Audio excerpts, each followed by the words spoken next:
Hi everybody and welcome to Sarah Shop Creates. Today I'm going to teach you how to draw a diamond. Super easy. And I actually went ahead and made a little template slash guideline for you guys to download for free on my website. And then this is the finished piece. So I'm going to flip you guys over and we're going to get started right away. Alright guys, let's get started. So we are going to come up here and we are going to make a 12-inch canvas.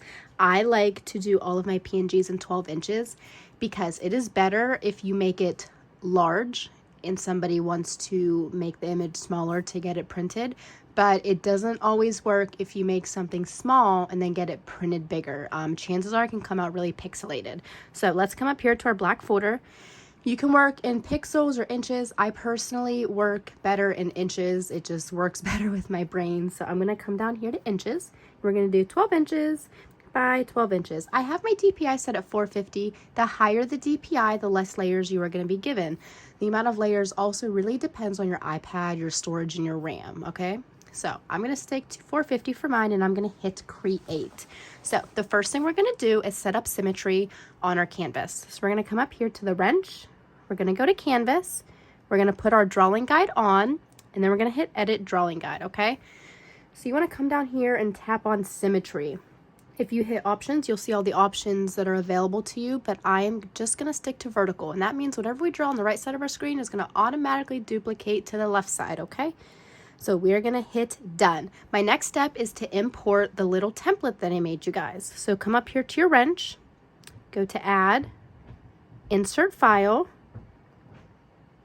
All right, so now that we imported our template, we can go ahead with our arrow and make that a little bigger. You want to make sure your snapping is on so that we can center it right in the middle of our screen. And you can do that by coming down here to snapping, and you can look at my settings that I have there if you want to copy mine. And that's going to pop up these orange lines. That means this is perfectly in the center of our canvas, okay? And it's going to help you a lot, especially with the symmetry. Alrighty, so we're going to tap our layers. And we are going to open up a new layer. Now, when you open up a new layer, it doesn't have that symmetry set up. It's only active on the layer you initially started with. So I'm going to tap on this and hit drawing assist. All right, we're going to get started. So I'm using calligraphy and monoline as my brush today. So I'm going to make this a little smaller. I'm going to do 30%. So I'm going to start out at this dot right down here. And I'm going to bring it up to this dot. If you hold your pencil down, your lines will straighten out, okay? And I'm going to keep connecting the dots. I hope this template helps you because I know sometimes it can be hard to get like the sizing and perception right. So this is just a guide to help you guys. So now I have the outline of my diamond.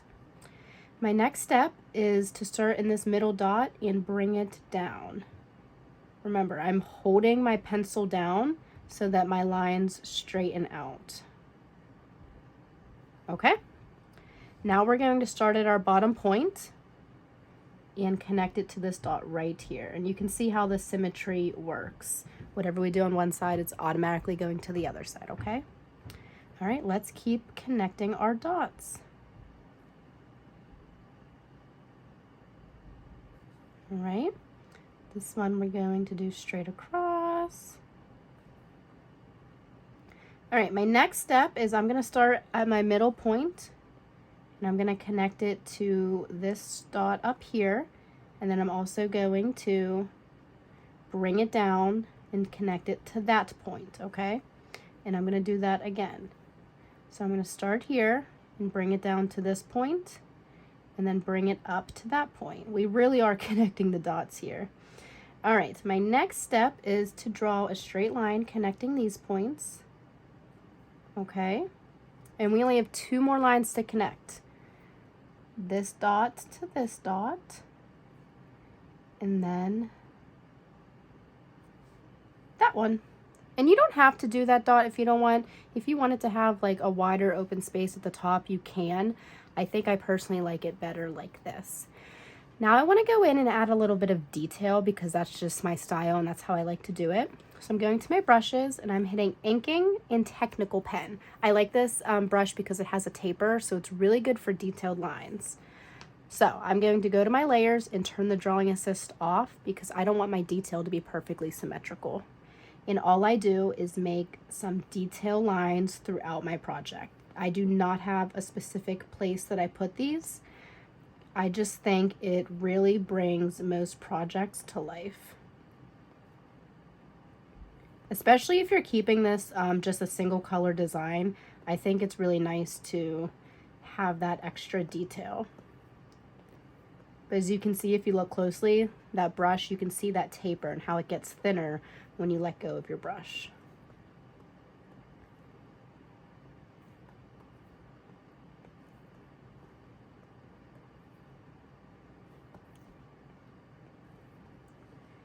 Alrighty.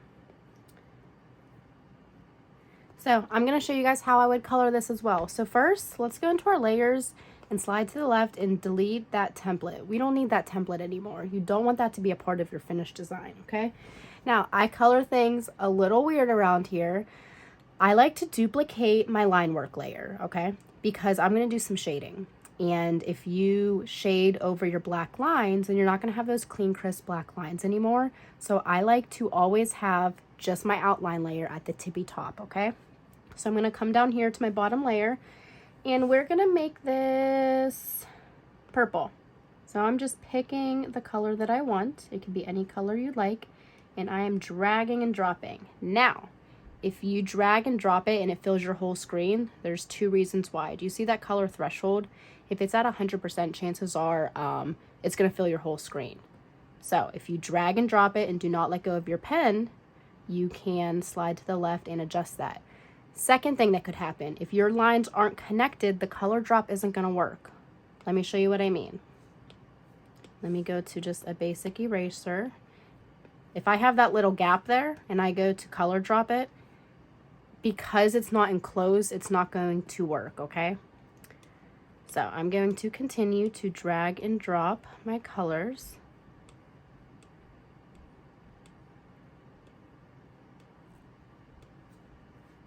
And now I'm going to add a little bit of a Gaussian blur with a lighter color. So I'm going to come up here, create a layer, and hit clipping mask. That is going to allow all of our shading to attach to that purple. If we don't have clipping mask on, then I'm going to have shading all over the place, and then we're going to have to fix it up. So this just saves a step.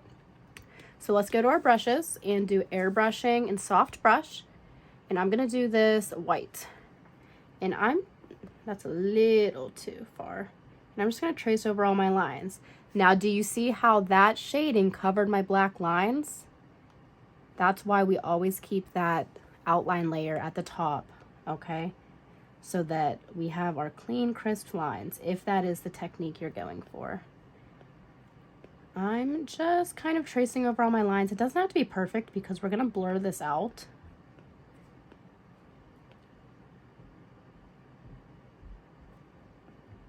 But this is pretty much how I color all of the things. I have a very specific technique, and this is what I do. All right, so now that we have all of our white shading, we're going to go ahead and blur it out. So I'm going to go up to my magic wand, and I'm going to hit Gaussian blur, and I'm going to slide to the right. And as you see, the more I slide, the more everything blurs out. So you can blur it out as much or as little as you'd like. I'm at about 17% right now. And I'm going to go to 19 because I really like how this looks right here, okay? And I'm going to show you something. If I turn my background layer off and I undo clipping mask, this is what happens. I wanted all of that white shading to attach to my diamond, and that is why we did the clipping mask. Now let's take it a little step further. Let's add a little bit of darker shading and see what we come up with. So I'm going to tap on my purple diamond, and I'm going to add another layer. And as you can see, you can attach more than one layer with clipping mask to the same layer, but it has to be consistent. You know, if I move this here and I undo clipping mask, that white isn't going to attach to the purple anymore, okay? All right, so let's get a little bit of a darker purple, and I'm still on my airbrush, and let's see what happens if I add a little bit of darker shading in some spots. Now, layers matter, okay? You see my layers right here? If I had the purple over the white, the purple is going to cover the white. If I have it under it, it's going to kind of peek through, okay? So I don't know if I'm going to keep this, but I'm going to add a little bit more and just kind of see how it looks peeking through.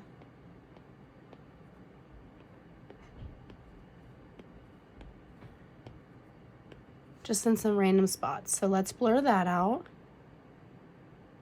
And that's what it looks like. I personally think I like it without that darker purple, so I'm going to keep it just like this. Make sure your background is off whenever you go to save this as a PNG, because if you save it as is, it's going to have all of that white background on it. So go ahead and uncheck it, go to your wrench, go to share, save as a PNG, and you can go ahead and save that to your files and use it in another piece of work. So you guys let me know if you have any questions, and make sure you like and subscribe, and I will link this template below.